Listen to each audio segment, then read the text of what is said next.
The Fifth Circuit just issued an order now saying that ballots that come after the election is over don't get counted. Shocking, I know. It is a new opinion that just dropped. You can see 1025, and it is out of the Fifth Circuit. So it's not going to impact the entire country, but the Fifth Circuit's pretty important. You can see here, we've got Texas, Louisiana, and Mississippi here. And Texas has a very close Senate race where Ted Cruz needs to win. So part of the strategy, in our opinion, has been the Democrats, what they'll do is they'll extend the deadlines. They'll see what the margin is on election night. Then they'll get out the vote and they'll bring in a bunch of additional ballots to close the margin. Now, we saw that happen in Pennsylvania in 2020 and other places where on the back of COVID, they extended all of the deadlines for UOCAVA overseas ballots and so on and so forth, so they could keep dumping in ballots. And then, of course, they stole the election. So this is an order saying you can't do that anymore. Why? The Constitution. Here is what the RNC and Mississippi Republican Party versus Justin Wetzel. This is the clerk of Harrison County. And so it is RNC suing local clerks. And then the Fifth Circuit just came back down and is ruling on this. And so here's what the court says. They say, all right, listen, Congress statutorily designated a singular, quote, day for the election. Day of members of Congress and the appointment of presidential electors. Text, precedent, and historical practice confirm this, quote, day for the election is the day by which ballots must both be cast and received by state officials, not just cast. Now, because Mississippi's statute allows ballot receipt up to 5 days after the election, it's preempted by federal law, okay? Federal law says you cannot do that. And so we reverse the district court's contrary judgment and remand it for further proceedings. Stop counting ballots after the election day is over. Two constitutional provisions are relevant in this case. First, the Electors Clause says the following: Congress may determine the time of choosing the electors for president. Now, pursuant to that clause, the second Congress, after that one, mandated that states appoint presidential electors within a 34-day period preceding the first Wednesday in December and the 4th of every year. Now, some states adopted and responded by adopting multi-day voting periods, but this caused election fraud, delay, and other problems, okay? So the founders figured this out back in 1792. They said, if we allow this to go on for days and days, then they'll know the outcome, right? It's like a score. It's like a game in a match. Okay, if you're allowed to just sit there and watch your opponent and then respond to that while your opponent's not responding, you're going to have an advantage. And you just keep running up the scoreboard until the clock is over. It caused a ton of fraud. So Congress intervened, okay, in 1845, and they fixed a uniform time for appointing presidential electors on the Tuesday after the first Monday in November. Now, the second relevant constitutional provision is the Elections Clause that we read so many times back in 2020 when they violated this. They said the times, place, and manner of holding elections for senators and representatives shall be prescribed in each state by the legislature, but the Congress may at any time by law make or alter such regulations. Meaning Congress changes these things. The legislature changes these things. This is not something that courts can change, or that secretaries of states can change, or that secretaries can be sued by third parties and then enter into settlement agreements and change a bunch of stuff. Governors can't change it. It's the legislature and Congress. Now, the Elections Clause imposes a, quote, duty upon the states to hold elections for federal officers. It also vests, quote, power in Congress to change those things. Now, in the early republic, congressional elections occurred at varying times that gave some states an undue advantage of indicating to the country the first sentiment on great political questions, so some people could go first. And the establishment of a uniform day for presidential elections, resulting in many states having two separate days for federal elections. So then, as a result, Congress scheduled all House elections to occur on Presidential Election Day, codified into the law in the U.S. Code. Now, here's the upshot of this. The statutes mandate holding all elections for Congress and the presidency on a single day throughout the Union. So he gave us all the rules. What does it mean if we assemble it all? One day, a single day. As to the president, the electors of the president and the vice president shall be appointed in each state on election day in accordance with the laws that are enacted. That's U.S. code. And as to the House of Representatives, the Tuesday next after the first Monday in November in every even-numbered year is established as the day for the election, the day. Throughout this opinion, we use the term election day to refer to a singular day established by federal law as the time for choosing our Congress and our president. One day. Very clear. Now, during the COVID-19 pandemic, Mississippi amended its election laws, as did a bunch of other states, to accept absentee ballots. Now, this sounds like it was passed by their Congress, which is different than other states, right? If they're going to do it, that's at least the right way to do it, because here's what they changed. They said postmark on or before the date of the election and received by the registrar no more than 5 business days after the election. So as long as you can go back and just backdate or have the U.S. Postal Service, whatever, backdate this thing, then you're good.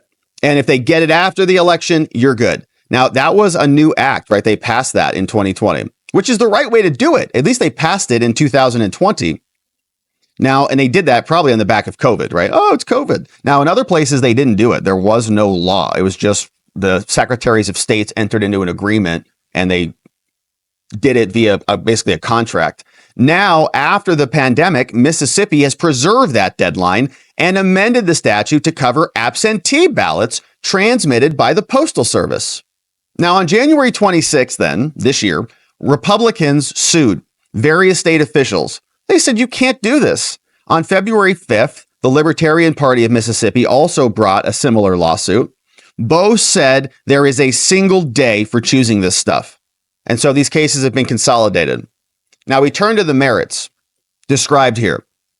And they hold that Mississippi's law is preempted by the election day federal rules. Here's how it works. They say the Constitution struck a very delicate balance between a state and federal powers to regulate elections. It's a presumption of state regulation, but Congress can't check the states. States can regulate many elements of federal elections, but only so far as Congress declines to preempt them. Congress retains the power under the Elections Clause to override the states by establishing uniform rules that binds the states. And when Congress exercises that power, any regulations must give way to the feds. Now, the question here, is Mississippi trying to interfere with the feds? Now, our preemption analysis answering this question begins with the text. The law under U.S. code says the day for election. And so we interpret the word day with that meaning. It means day. The Supreme Court's decision in this case, Foster versus Love, guides our understanding of the statutory text. And we can also look at the dictionary, but they don't shed ideas on what the word election meant in the 19th century.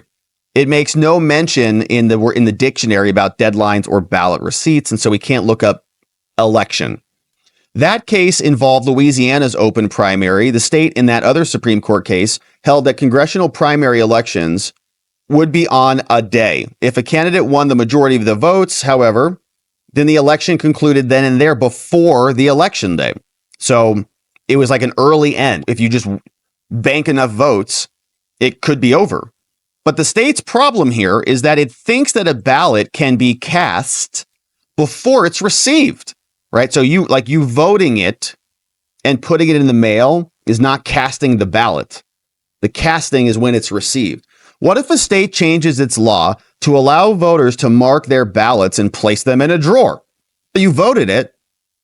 Or what if a state allowed a voter to mark a ballot and then post a picture on social media? Does that mean you voted it before the election? What if you just declare, I voted it before the election? These hypotheticals are obviously absurd, but it should be equally obvious that a ballot is cast when the state takes custody of it, not when you drop it in the mail. And it goes through the U.S. Postal Service, so that's not even the state, right, in the mail. Now, second is called finality.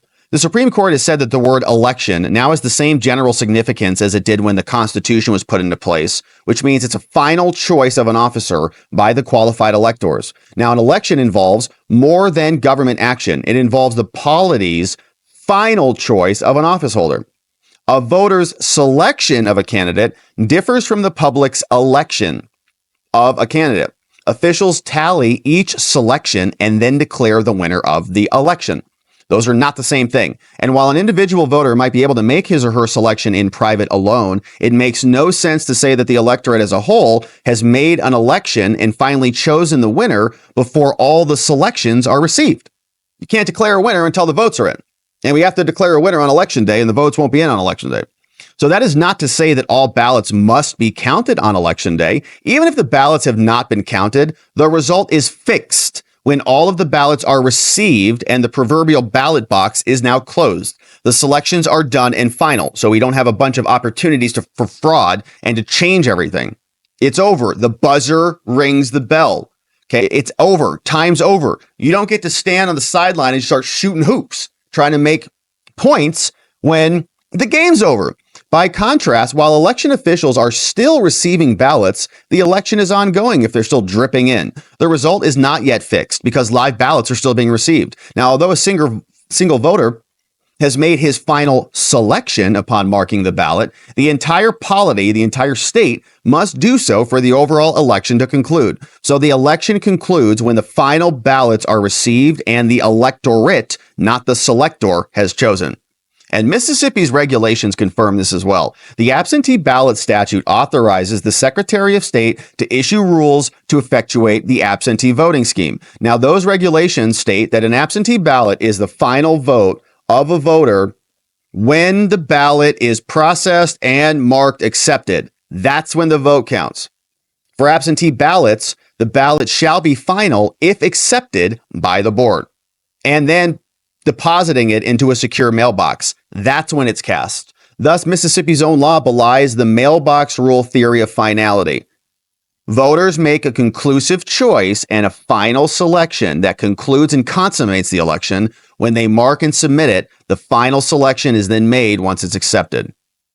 Now, the Mississippi regulations also bring this case squarely within the holding of other cases, saying by the state's own terms, its statute thus permitted voters to cast ballots 5 days after Election Day.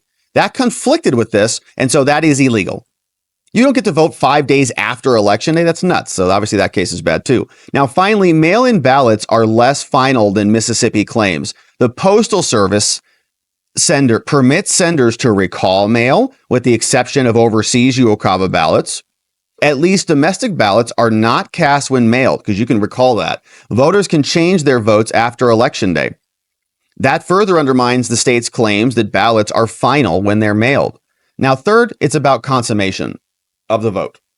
The Foster Court stated that if an election does take place, it may not be consummated prior to the election day. Like, you can't just bank up a bunch of votes and just call it, and it's already over, already won.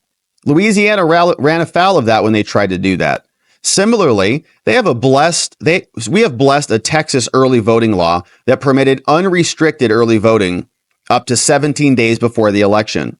We said that scheme was not preempted because the election results would be finalized on Election Day. You can go early, but you can't decide early. The panel also emphasized that Texas's early voting scheme left polls open on Federal Day.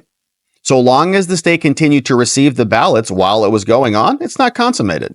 And so it's consummated when the ballot is received and the ballot box is closed. Closed, which means you don't receive them 5 days after the case. Of course, it can take additional time to tabulate the results.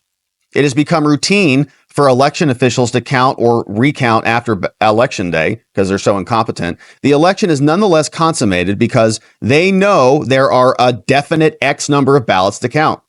And they know the ballot box is closed. There's nothing else coming in. History confirms that election means casting and receipt. This other case, called Moore v. Harper, teaches that historical practice is pertinent here. And for over a century, we've had a uniform federal election day. Ballots must be received no later than Election Day. Now, by necessity, early American voting occurred contemporaneously with receipt of the votes. Voting typically occurred viva voce by showing hands or by using handwritten ballots that voters physically brought to the polls. Later, political parties started to print and disseminate ballots, which voters would then take and submit. Polling places became akin to an open auction place, rife with bribery and intimidation. Adoption of the Australian system, which were universal ballots and private polling booths, then addressed those issues in the early 1890s because people were like, who are you voting for over there? Was that a MAGA hat? The Australian system bifurcated the voting process so they could express their preference with receipt and counting non-contemporaneously. So you don't have to say, I'm voting for Trump. Write it down. They'll count it behind the rooms. You can get out of there without getting murdered by Liz Cheney. But at the time, Congress established a uniform election day. Voting and receipt occurred at the same time. Then absentee voting began during the Civil War to secure the franchise of soldiers. Before the war, citizens could only vote in person at meetings in their election districts. No jurisdiction before the Civil War allowed voting anywhere outside of the district. When the war began, soldiers effectively lost their vote. And so the states invented absentee procedures to fix this. States authorized absentee voting for soldiers using two methods. One, voting in the field. Election officials brought ballot boxes there, vote them there, and then send them back home. And if we use the analogy here, that involves them literally casting their votes right then and there. They cast their votes, it's done. So you don't have it delayed. Early post-war iterations of absentee voting universally required receipt by election day as well. After the Civil War, most states eliminated field voting. And by the time of World War I, however, many states had adopted a variety of other absentee laws. Some states limited absentee voting to soldiers and further limited it only to wartime elections. 9 states required voting on the day of the election, whether by proxy or by field. New York's law allowed commanding officers to set a date and account for military emergencies, but in no situation will it be ever later than the day of the election. West Virginia didn't specify a date, but it had to be home on election day. Okay, so everything, even during the height of war, we still had to receive it by election day, except back during COVID, they allowed them to just send them in whenever they wanted. Around this time, states that permitted civilian absentee voting imposed the same election day deadline. Washington, same thing. Washington permitted the return ballots to be counted in a voter's home county after election day, but those ballots were still collected. You can count them after, but you got to have them collected. And so other examples continue.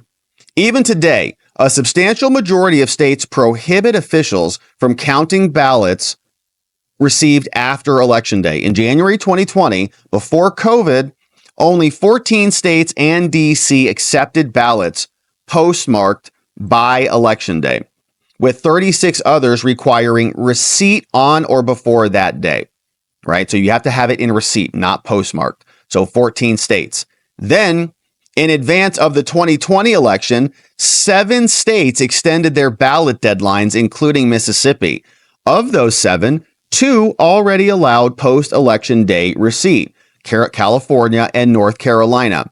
Now, while Mississippi and Massachusetts retained their 2020 ballot dates, every other state's changed their receipt deadline, subsequently reverted to their earlier deadlines. So they changed it just for COVID. This is so perfect because we covered this live.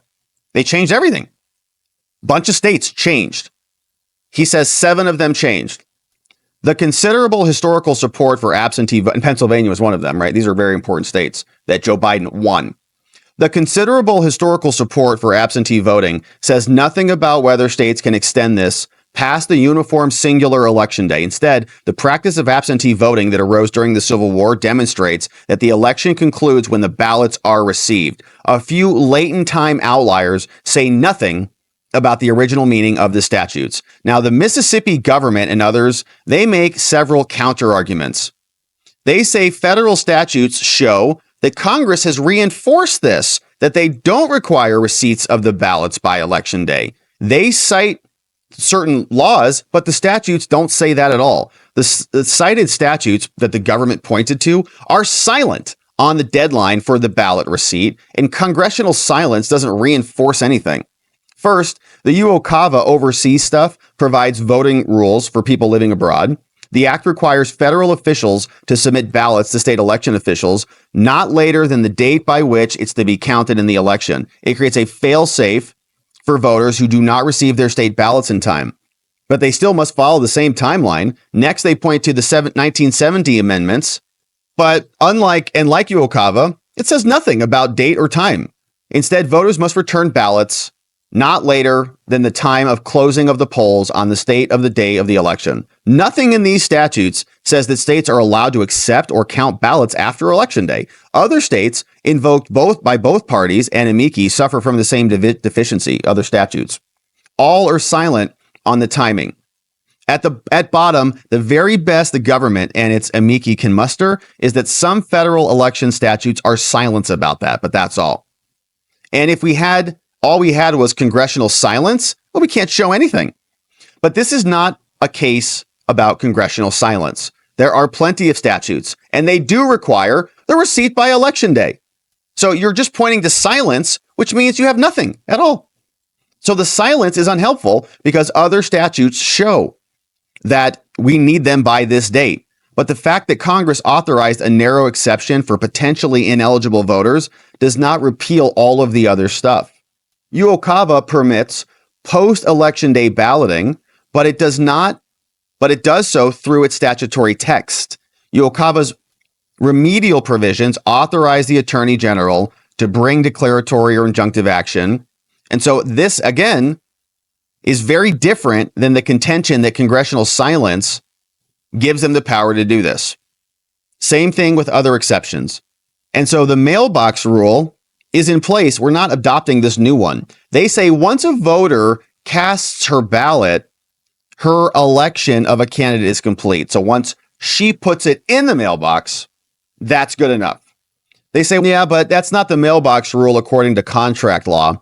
Voting is not a contract or a tax return. So once it's in the mailbox, there's a thing in contract law called the mailbox rule. So once it's in the mailbox, that's your acceptance. Somebody gives you an offer, you sign an offer, put it in the mailbox, and it's on the way. There's these contract problems. You put the contract in the mail, you ship it off. I agree.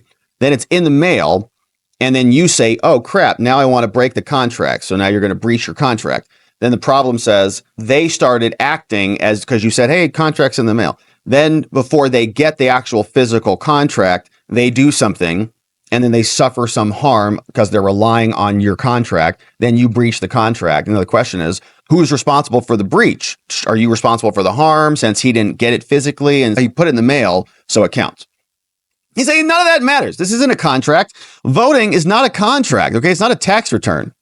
So you don't have to get it postmarked in the mail so the IRS isn't mad at you. It's not that. So the fact that the mailbox rules are authorized in other areas of laws is irrelevant. This is about fraud. At worst, it shows that Congress knows how to embrace a mailbox rule when it wants to. So it knows how to use it, and it's not using that here. Now, they also point to another Supreme Court decision. In response to COVID, a federal district court in Wisconsin issued a preliminary injunction extending the state's primary election. Remember that? Such that ballots mailed and postmarked up to 6 days after the deadline would be counted. And that was Wisconsin. And Biden won Wisconsin. So they extended all of the rules because of fraud, obviously. Now, the court's opinion states the injunction at issue would allow voters to mail their ballots after Election Day, which is insane. Mississippi claims the statement proves the act of mailing is the same as voting, but neither is logical, and it's not necessary here. The court's conclusion that mailing ballots after Election Day allows voting after the election is equally consistent with the ballot receipt requirement. If voters can mail their ballots after Election Day, those ballots are necessarily received too after Election Day. And in any event, the Supreme Court has repeatedly said the language of an opinion is not always to be reparsed as though it's statutes. He's basically dumping on this other opinion, like it's not a good opinion. We're not going to grant you your defense to the state, saying, in addition to their preemption claims, the plaintiffs also say there's a violation of rights to vote. And they say, all said and done, we are now going to vacate the district court ruling and remand this for consideration. Quoting Judge Kavanaugh says, as Kavanaugh recently emphasized, he says, to state the obvious, a state cannot conduct an election without deadlines.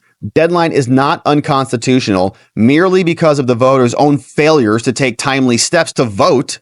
But they can't vote because of COVID because it's hard to vote and hurricanes. That's your problem. Go vote. Federal law requires voters to take timely steps to vote by election day, and federal law does not permit the state to extend the period by 1 day, 5 days, or 100 days. So the state's law is preempted. The law is the law. No one's above the law. Stop changing the rules. The judgment is reversed and remanded for further proceedings consistent with this opinion. So it's a good opinion. Obviously, it's the right decision, and very clear that this judge is not happy about, or these judges are not happy with what they've done by manipulating the election deadlines. And they did it all over the place in COVID eras. We covered many of those cases, and we know what happened back then. So this is not going to be happening any further for states in the Fifth Circuit right now. And that's good news for Ted Cruz, who's in a very tight race over there. And we'll keep our eye on it. Now, it's in direct contrast, it sounds like, to other circuits, which have, at least in Wisconsin, have enabled this to continue to happen at some extent. We'll see where the election results are on election night, and then we'll see them try to manipulate this with after-the-fact votes because they can't win elections fair and square. They cheat using the CIA. They cheat using foreigners who are here voting illegally or being brought on as citizens to vote as full-blown citizens here. And the list goes on and on. Changing the rules at the final minute to allow people to vote after election day, no longer allowed in Texas. So good stuff there. All right.